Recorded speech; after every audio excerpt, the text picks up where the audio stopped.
تم اقلیت میں تھے، مستضعفون، اور تمہیں دبا لیا گیا تھا، مستضعفون فی الارض، ہندو چھایا ہوا تھا، وہ صنعت پر چھایا ہوا ہے، تجارت پر چھایا ہوا ہے، سرکاری ملازمتوں میں چھایا ہوا ہے۔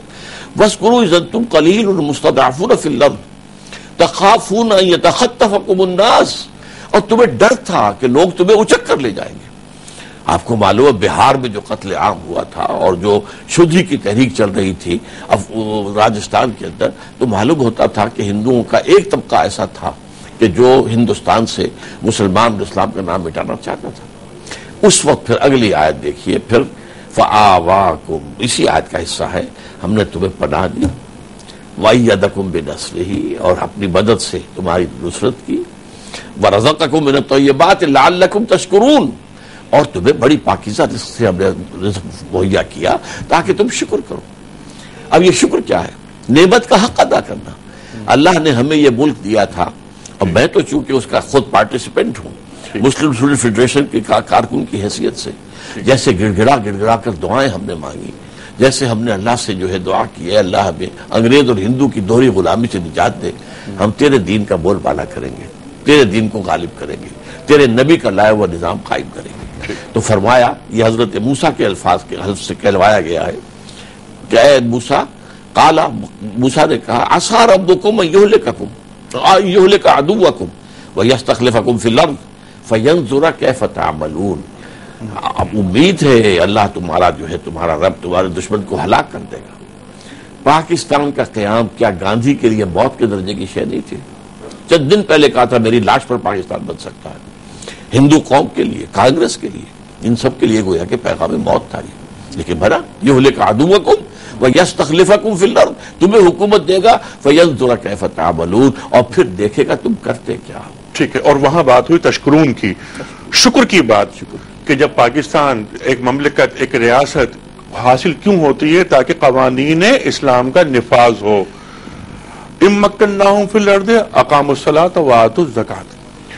اچھا، ہم نے شکر نہیں کیا، اس کے ضمن میں بھی قرآن کا قانون ہے، اچھا، لئن شکرتم لازیدنکم ولئن کفرتم ان عذابی لشدید، اگر تم میری نعمت کا شکر کرو گے، حق ادا کرو گے، میں اور دوں گا اور دوں گا اور دوں گا، نعمتوں کی بارش ہو جائے گی۔ اگر تم نے کفران نعمت کیا تو پھر میری عذاب، میری سزا بھی بہت۔ ڈاکٹر صاحب یہی بات آگے چلے گی، اس وقت ہمیں جانا ہے بریک کی جانب۔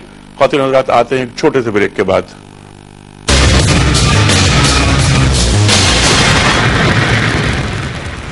ویلکم بیک خواتین و حضرات، آغاز رمضان اسپیشل میں ایک بار پھر خوش آمدید۔ تشریف فرما ہے ڈاکٹر اسرار احمد صاحب۔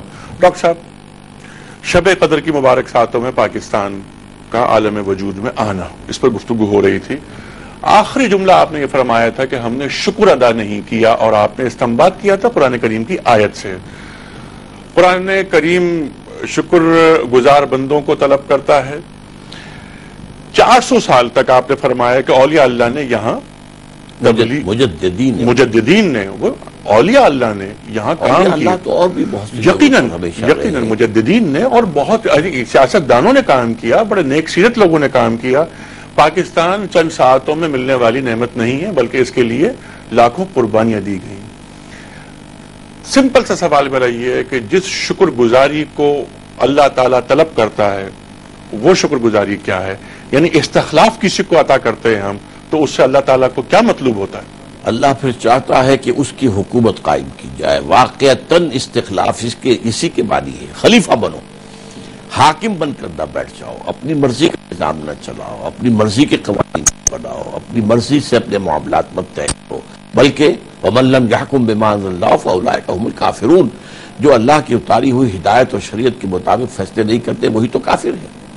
تو پاکستان ہمیں اللہ نے عطا کیا، اس کا شکر یہ تھا کہ ہم یہاں پر اللہ کا دین قائم کرتے، جس کا ہم نے دعویٰ بھی کیا تھا بڑے پیمانے پر۔ 1937 سے 1947 تک جو قائد اعظم کے تقاریر ہیں کہ ہم یہاں اسلام لائیں گے، ہمارا اپنا نظام ہے، ہماری اپنی قوانین ہے، ہماری اپنی تہذیب ہے، ہمارا دستور 1400 برس پہلے سے طے ہے۔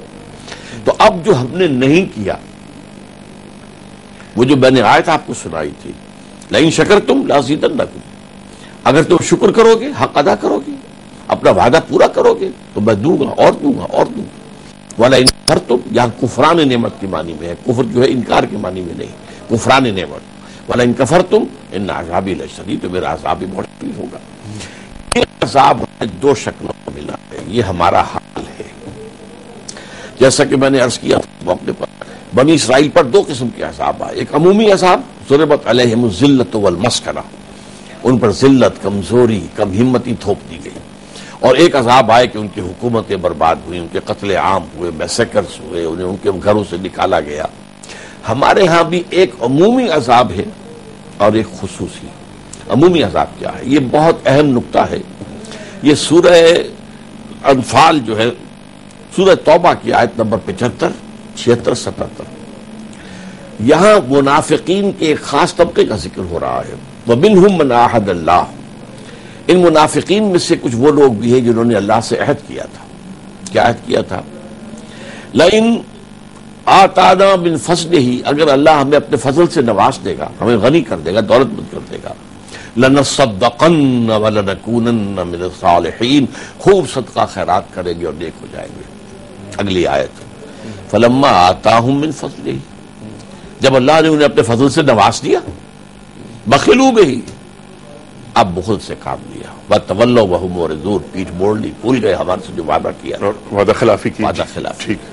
اب تیسری آیت، فَآقَبَهُمْ نِفَاقًا فِي قُلُوبِهِمْ، اللہ نے ان کے دلوں میں نفاق کا روگ پیدا کر دیا۔ یہ منافقت جو ہے اس وقت ہم پاکستانی مسلمانوں پر اللہ کا سب سے بڑا عذاب ہے، اور کیا یہ ہم اس منزل سے گزر رہے ہیں؟ بلکہ یہ سمجھ لیجئے، میرے نزدیک دنیا کی سب سے بڑی منافق قوم آج مسلمانوں نے پاکستان ہے۔ وجہ کیا ہے؟ نوٹ کیجئے، ایک باہمی نفاق ہے۔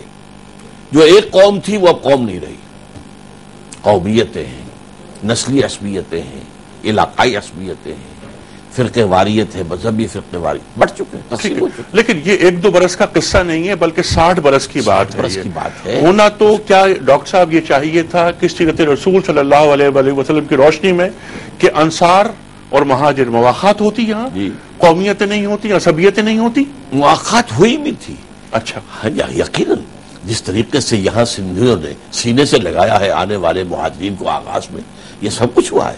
لیکن جب ہماری وعدہ خلافی، اللہ نے ہمیں بڑی مہلت دی، ایک بڑا ہم پر جو عذاب کا کوڑا برسا ہے وہ تو 25 برس بعد برسا ہے۔ ٹھیک ہے، یعنی ہم نے وعدہ خلافی کی، جو اللہ سے وعدے کیے تھے وہ پورے نہیں ہوئے۔ اچھا، میں نفاق کا بیان کر رہا تھا۔ ایک نفاق باہمی، اب وہ قوم نہیں رہی، قومیتوں میں تحلیل ہو گئی۔ ٹھیک۔ نمبر 2، اخلاق کا جنازہ نکل گیا۔ حضور نے فرمایا منافق کی 3 نشانیاں ہیں، جب بولے جھوٹ بولے، جب وعدہ کرے خلاف ورزی کرے، جب کہیں امین بنا دیا جائے خیانت کرے۔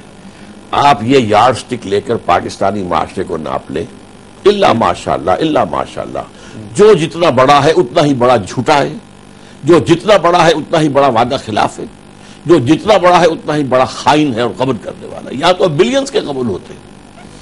اور تیسری چیز جو ہے، بدقسمتی سے ہمارا دستور جو سب سے زیادہ سیکرڈ جو ہے ڈاکومنٹ ہونا چاہیے، وہ منافقت کا پرندہ ہے۔ اس میں اسلام پورا ہے، ٹھیک ہے، محض قرارداد مقاصد کے ساتھ بھی اگر ایک جملہ ایڈ کر دیا جائے کہ it will take precedence over the whole of the constitution, یہ کافی ہے خلافت کے دستور کے لیے۔ لیکن جو کچھ اس میں چور دروازے ہیں، یہ بھی کہہ دیا گیا کہ یہاں پہ کوئی لیجسلیشن قرآن اور سنت کے منافی نہیں ہوگی، لیکن اسے اٹیچ کر دیا گیا کاؤنسل آف اسلامک آئیڈیالوجی کے ساتھ، وہ رپورٹیں دیتی رہی۔ ٹھیک ہے ڈاکٹر صاحب، یہ 60 برس کی آپ بات کر رہے ہیں، میں نے یہ عرض کیا تھا